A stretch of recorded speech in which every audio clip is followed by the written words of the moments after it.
You may recall in my last video I said that I was going to do the DTMF IoT device and that I might do something in between.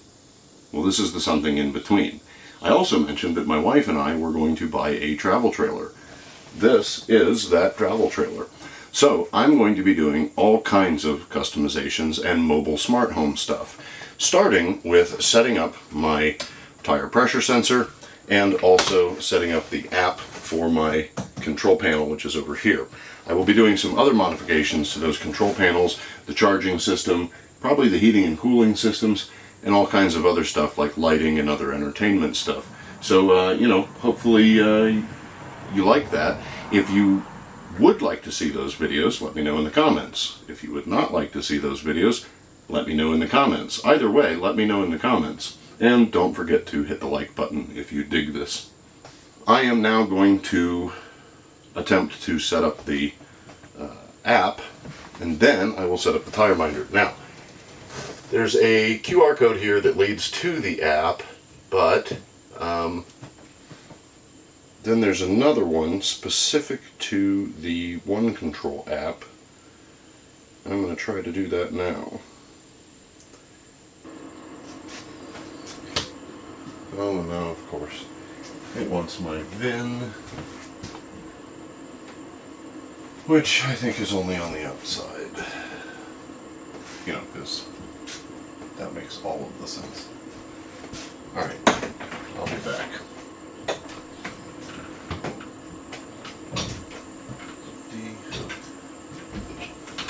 Okay, that was an adventure. I will confirm that. And it says the details are set successfully, so I guess that's it. Wow, okay, cool. I can turn the lights on and off. I can turn the porch light off. I can turn the awning light off. I can retract and extend the awning. I can turn the lights outside on and off. I can check the RV health. I can check the voltage. I can put it in different modes. Oh my, this is really cool. I'll have to take some more, you know, I'll do this for now, maybe. Yeah, no, my camera won't let me do that. Okay, well, I'll have to take some sort of screenshots or something, and I'll put them in the video right here. Yeah, I'll just do this, and it's got like these modes. I'll take a shot of that real quick. Favorites, I don't know what that's about, but you can customize widgets, sensors, and controls. That's neat. I'll take a shot of that just so that I can share it. Yeah. Yeah, that's pretty neat. I like it. Very neat. So that was easy. So the next thing that I need to do is scan this other QR code to set up the tire pressure sensor so that I can monitor it in the truck while I'm driving. So I'm just going to go ahead and scan that code. Aha, that one was nice and easy to scan. Good, like that. And it just takes me to a manual. Alright, well, let's start. I'm just going to turn the thing on and I'm going to start. So I'm going to bring the camera over here and just sort of do this, and hopefully you'll be able to see it. I should probably pull it and draw that. I'll draw that, and that'll make it easier to see. So I'm going to flip the switch on the side. Oh, I'm not even going to bother with that. Exit without saving. Yeah, so you probably can't see anything that I'm doing, but I was basically just going through the menus here to see, like, I guess you can, I'm not really sure what you do here because I didn't read the manual, but I don't think it matters. I think all I really need to do is the automatic code learning, and then I'll hit T1, and then I'll go to the different tires and tell it that I'm done. So I'm going to go ahead and go outside and do that now, and then I'll be back. Okay. So if everything that I read online is correct, all I have to do, turn this back on because somehow I turned it off. Automatic code learning, T1.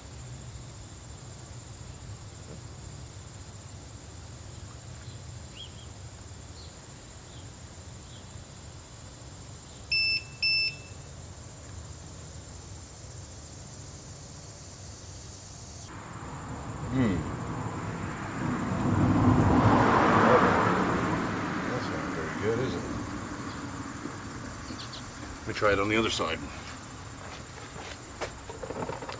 We'll just go around the back because it's easier. Or is it?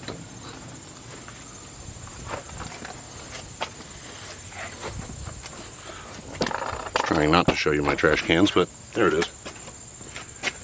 Alright, so let's do...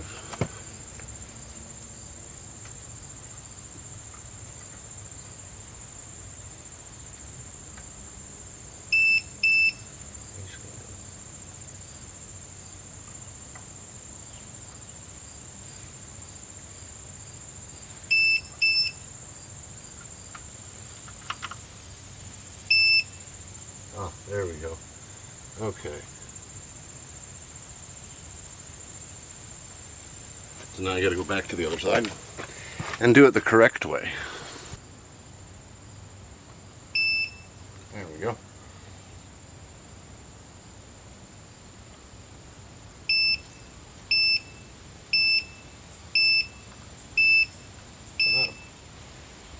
That's pretty neat. Okay, so that was pretty easy.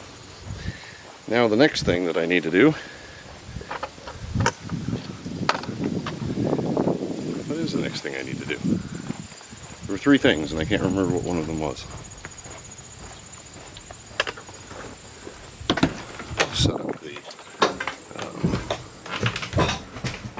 tire pressure sensor, set up the... I do have to put the grills on, but I'm not going to worry about that right now. The grills for the speakers here. Somebody put in some aftermarket speakers and just never got around to putting the grills on, so I got to do that. I got to do something with the battery charger. Oh. I can't remember what the other thing I was going to do is.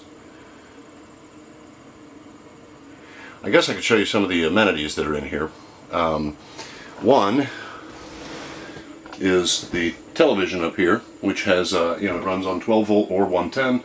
It has a DVD player, has several, composite and component inputs, which is weird. It has a VGA input, which is okay for me. It also has one single HDMI input that actually runs through the Furrion system, which has another HDMI input so that I can use my Chromecast, which is nice. And then it pipes to the speakers up here or outside. And then there is this thing here, which is just the charge control panel. Tells me what the state of the batteries are, which also connects to the control panel up here by the door that, I can control the awning, I can control the tank heaters, I can control the water pumps, and all of the interior and exterior lights, except for the tongue light. The switch for that's outside. But that actually connects to the app that I just connected earlier, and that is really cool because from the app I can turn all kinds of things on and off. I don't think, however, that it will let me, I'm not sure, I'll confirm this later maybe. Number one, I don't think it lets me control the air conditioner, which I understand that. It's kind of a dumb air conditioner as far as like technology goes. And it's also really hungry. You can only use it when you're hooked up to shore power, and only if you're hooked up to actual 30 amp. Right now, I'm not. I'm hooked up to my 20 amp house power just to top off the batteries. And also to run this fan, which is not currently running, and it's really hot in here because this thing is loud. But I'm going to go ahead and turn it on.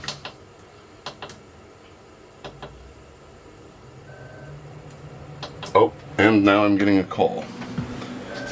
So, 1 second. Yeah. Hey. I'm in the camper doing a video. Oh, okay, yeah. Well, I'm almost done. I'm just wrapping it up now.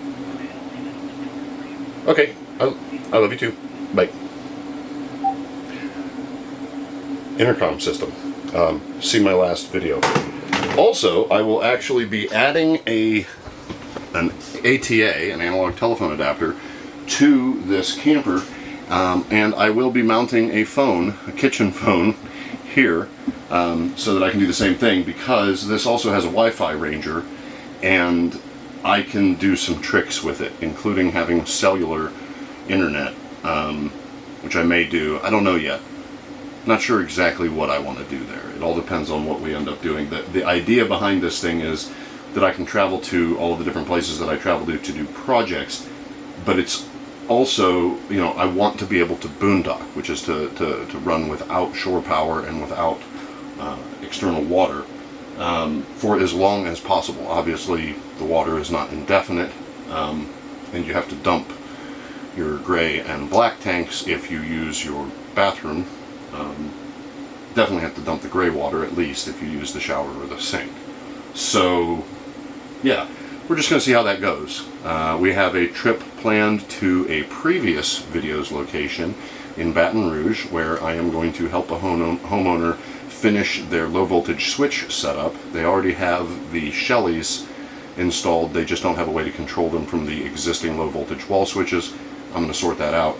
That's going to be the first trip this trailer takes, maybe. We might take a shorter trip next weekend just to try it out. But on our way to Baton Rouge, we are going to stop just south of Nashville on the Natchez Trace Trail, and we are going to boondock for the first time and just try it out and see how it goes.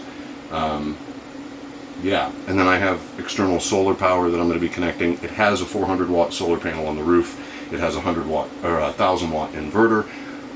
I am going to make that better. I want to be able to run this massive behemoth of an air conditioner, relatively speaking, to the trailer's infrastructure.